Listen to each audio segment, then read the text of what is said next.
Hi and welcome to the show, the Family Business Show with John Broons, the family business guy.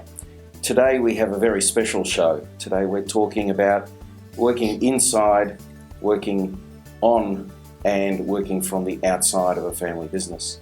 And my special guest is Steve Samson. Steve is here. He has worked with the Lional Samson Sadleir Group, a family business that has been operating for over 180 years. I'm really looking forward to an exciting show. I just want to thank our sponsors for today, and today's sponsor is Tech, the Executive Connection. I've been associated with Tech for many years. I've been both a member and a facilitator, a Tech chair. Tech is all about better decisions and better leaders. I think from my experience, the leadership and the learnings and the experience of the leaders of these groups have made a very big difference, a huge difference in my business life. And I think that if you contact them on www.tech.com.au, you can connect with Tech, the organisation, and I think it would be in your interests. So thank you, Tech.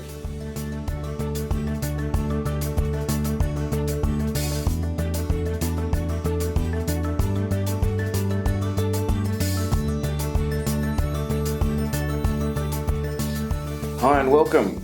Today we have Steve Samson from the Lional Samson Sadleir Group. He's my special guest and we're talking about working in, on and from the outside of your family business. Welcome, Steve. Hi John, how are you going? I'm going well.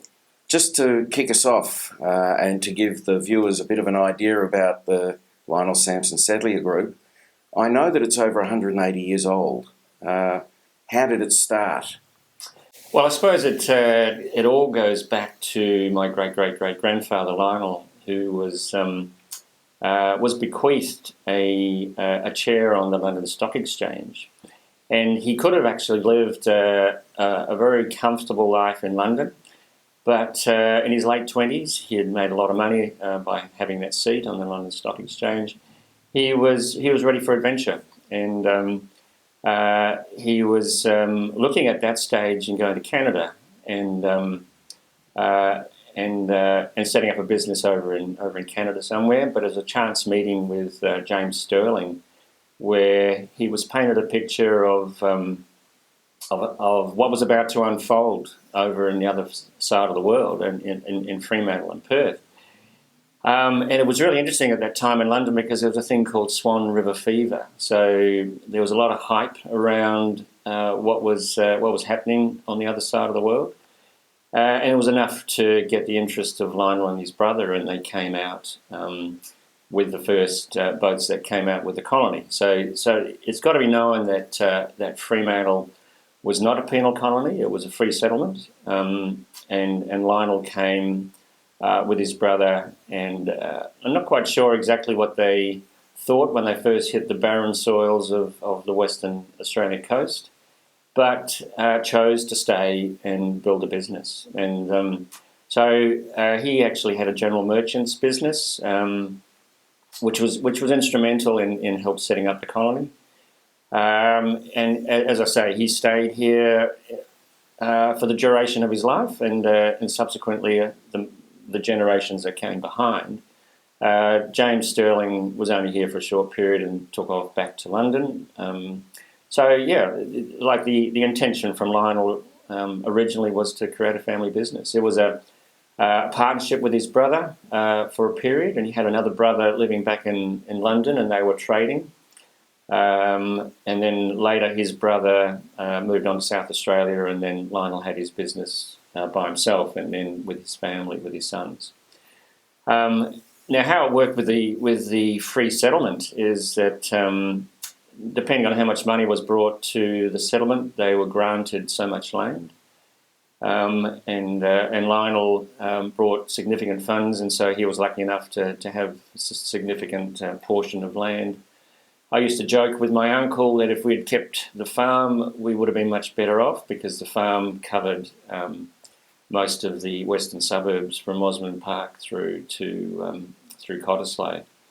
And there is a little bar there called Sampson's Paddock. Nothing to do with the family, but I think we've eaten there once. we have gone a couple of times. Yeah. And that was really part of where Lionel's original landholding was. But he was a trader. He built up his business, and he was instrumental in setting up the colony. He was the first Postmaster General. I think he was the first president of the Chamber of Commerce. He was in the Legislative Assembly. So he was really part of the original society that was being formed here. So it's fantastic. So today, the Lional Samson Sadleir Group is quite a diverse business. It's no longer trading or it is a general trading business still, to some degree, or what? Yeah, we still have trading arms, So liquor has always been a major part of our business. Originally, I think the story goes that Lionel, we had the first liquor license and still hold the first liquor license in the state. And Lionel used to be the Postmaster General, so when people used to come and pick up their mail, they'd have a shot. So he was very creative in the way that he ran his business. But I think we were an importer of a lot of European wines and spirits for a long, long time. It was only really been in the last 20-odd years that we really stepped out of being an agent and actually bought into a winery. And so we've stayed in the industry, but as a producer as opposed to an agent. And probably the largest part of our organisation at the moment is our transport arm, and that really came about during post-war years, where my father and his brothers all came back from the war, and they were looking about how the boys would be involved in the business. And we had a very strong association between R.C. Sadleir, which was another family business that was set up in 1895, and they were doing a lot of the customs work for Sampson's, and my father, coming back from the war, got involved. It was because we had such a close tie with R.C. Sadleir, there was an opportunity to buy the business, which we did, and then my father actually managed it. So at that stage, it was purely a customs agency. He built it up really to be a transport network around the country. So it was like during the 60s where we had that boom time, there was an opportunity to grow that business into a freight moving company. But we always retained the customs side. So now it's a one-stop shop. We have customs, which is the global customs agency. We have local transport. We've got interstate, international. And then what has evolved since then is that we diversified into a plastics division, which is going quite well.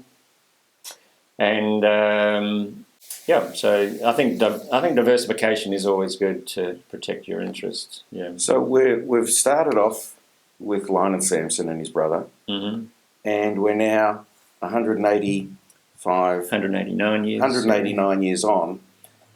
So there's multi-generations there. We have, I'm sure there would be family members working still in the business, but how do there isn't one leader, I'm assuming, or I actually know that there is now a board in the business. Yeah, like we went through a process a few years back to bring the whole group together. Because of my father's involvement in the transport division, he had a small portion separate to the family, which our family sold back to the group so we could amalgamate it, which enabled us to hopefully create a governance that was appropriate to the size of the business and to cover all businesses. And that sort of happened about five years ago. We've only really had a very small footprint in the businesses. When I was working there, I worked there for 29 years. There was only 3 of us from the family that were working in the business. Currently, my son and there's also another, my cousin's son is working in the business, so there's 2 family members who are working actually in the operations. And then we have 3 family members on the operating board with 2 non-execs, and then we have all families sitting at the holding company. So across the top we have family representatives, but then we've got governance. The corporate governance happens the next tier down with that blend of family and non-execs. Okay, so I understand then that there are family shareholders.